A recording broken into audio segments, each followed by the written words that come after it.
Welcome back to the Bourbon Note, everybody. I'm Ben. Let's try this again.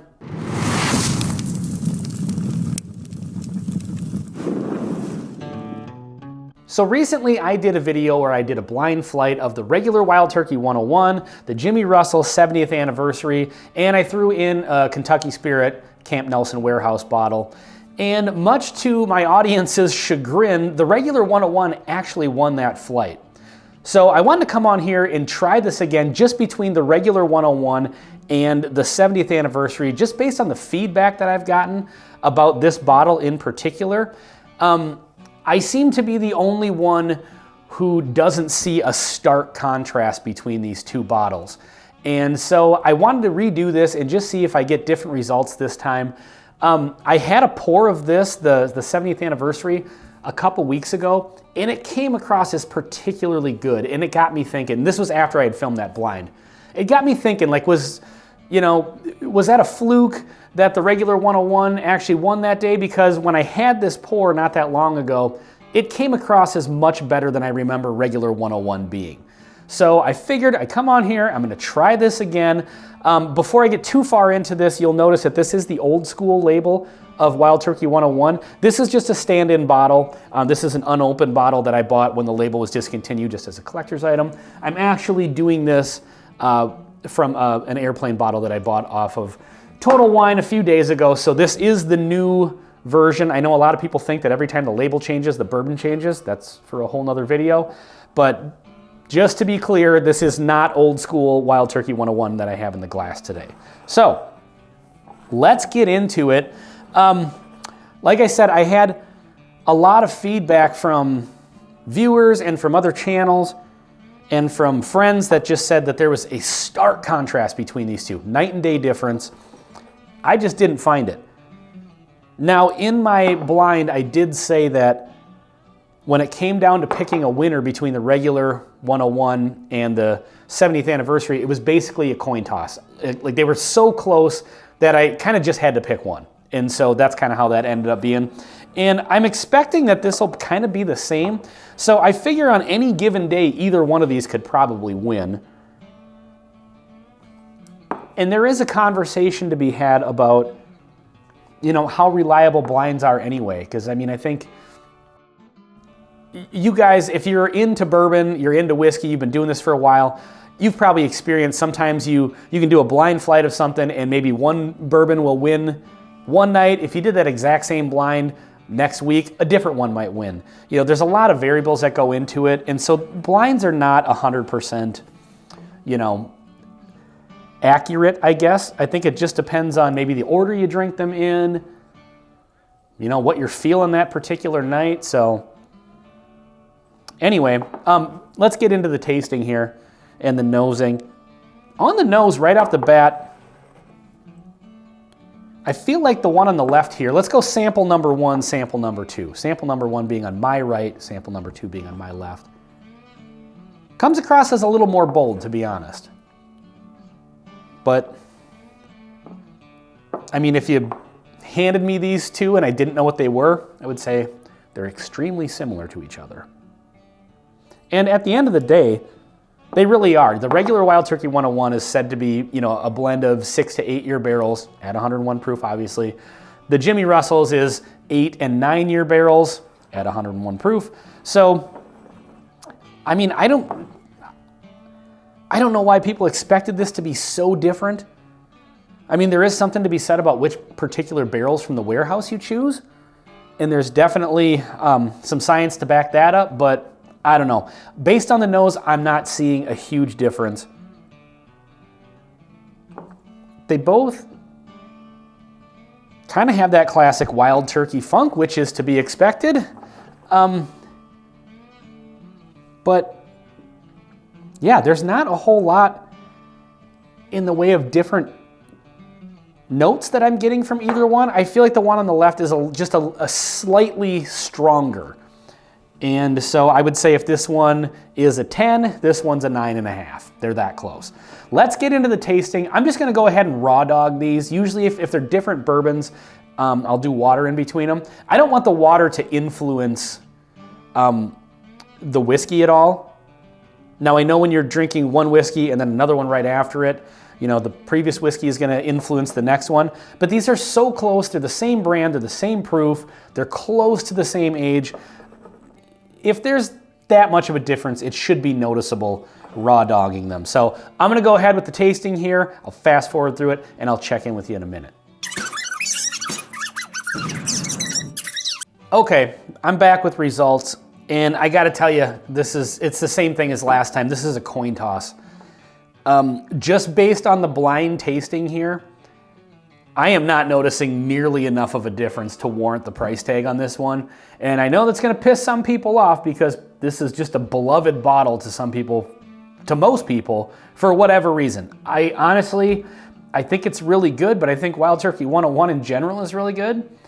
But I don't know. I'm not getting that much of a difference, to be honest.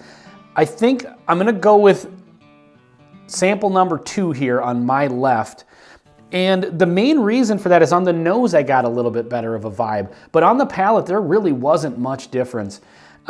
Interestingly enough, on sample number 1 here, I was getting a little bit of an apple note on the nose, which I don't typically get on bourbons. I know that's a common tasting note and nosing note that some people get. I just am not terribly sensitive to that, apparently.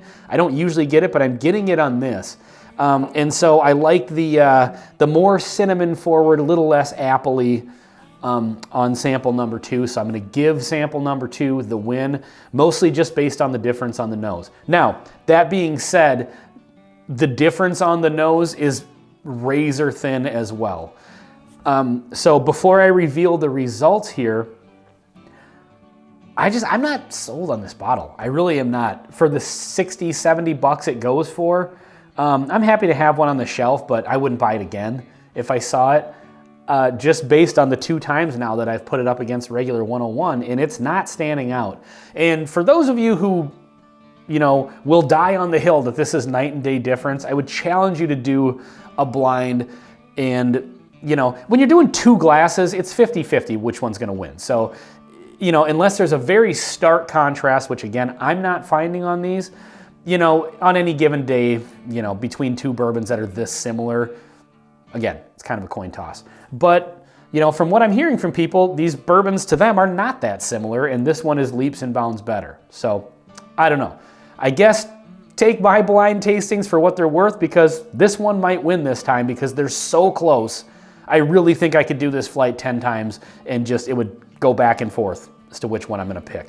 So let's reveal. The winner is sample number 2, and it is, boy, you guys are gonna be pissed. This is the regular 101 again.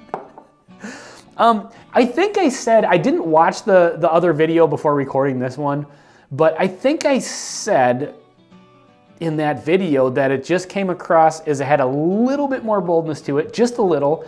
And if I recall, it had maybe a little bit better of a cinnamon note. Cinnamon's a common note that I get in Wild Turkey 101, or Wild Turkey products in general, I should say, and I really enjoy that. So maybe just the fact that this has a little more cinnamon to it. But, you know, again, if this one's 10, this is 9.5. They're so close. But now after 2 blinds in a row that the 101 was the winner, and I picked it as the winner pretty quickly. I raw dogged them with the first couple tastings, and I did do some water. I tasted them back and forth with some water as well. And this one just consistently was slightly better to me. So I guess in conclusion, I'm gonna get more hate mail here, but yeah, this bottle, I'm not sold on it. And if you have a channel and you're watching this, I would love to see you do a blind, because everybody and their mother is telling me that this is leaps and bounds better, except for Piper John. I sent him a sample of this and he tasted it against the 101. He said he noticed a difference and liked this one better, but it wasn't nearly the difference that a lot of people are saying. So, you know, take it from me and Piper John. But yeah, I would love to see some other people do this blind, and I would actually encourage you to even do, I would be interested in doing, like, you know, 2 pours of the regular 101 and 1 pour of this, and see if it stands out that much against the other 2. Or, you know, 2 pours of this and 1 pour of the 101. You know, doing a blind is, you know, it's not science. It can vary on any given night. And that's maybe a video I want to do in the future, is kind of talking about, like, I think that there is value in doing blind flights and picking winners, but at the same time, they can be very misleading as well. You know, that being said, you know, there are certain bottles that consistently do well in blinds and certain bottles that consistently don't do well in blinds. So I think there's value in doing them, but again, it's not an exact science. But, you know, I guess in conclusion, this is 2 times in a row the regular Wild Turkey 101 beat the Jimmy Russell 70th anniversary. So I guess 101 is just better. You people are all sheep, and I don't know what else to say about it. Sheep! You are all sheep. Obviously, I'm kidding. You guys are not sheep for liking this bottle better, but I would encourage you to do the blind and see if you get different results than what I get.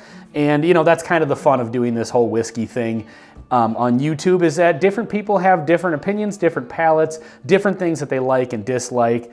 And to those of you that love this bottle, I mean, that's great. Good for you. If you see a large contrast between this and the regular 101, more power to you.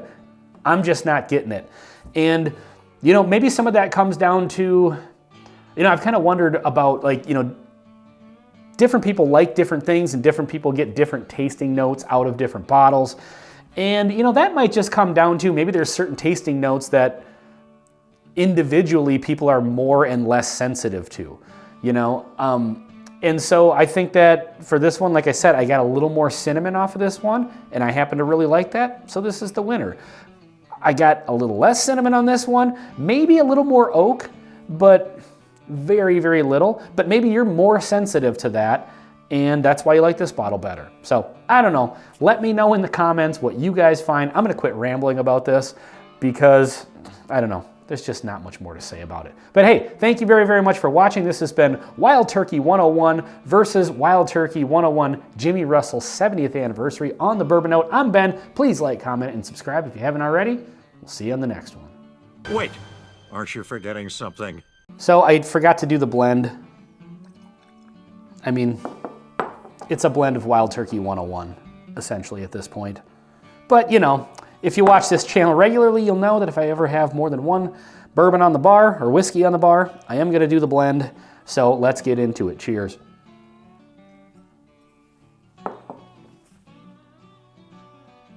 Tastes a lot like Wild Turkey 101.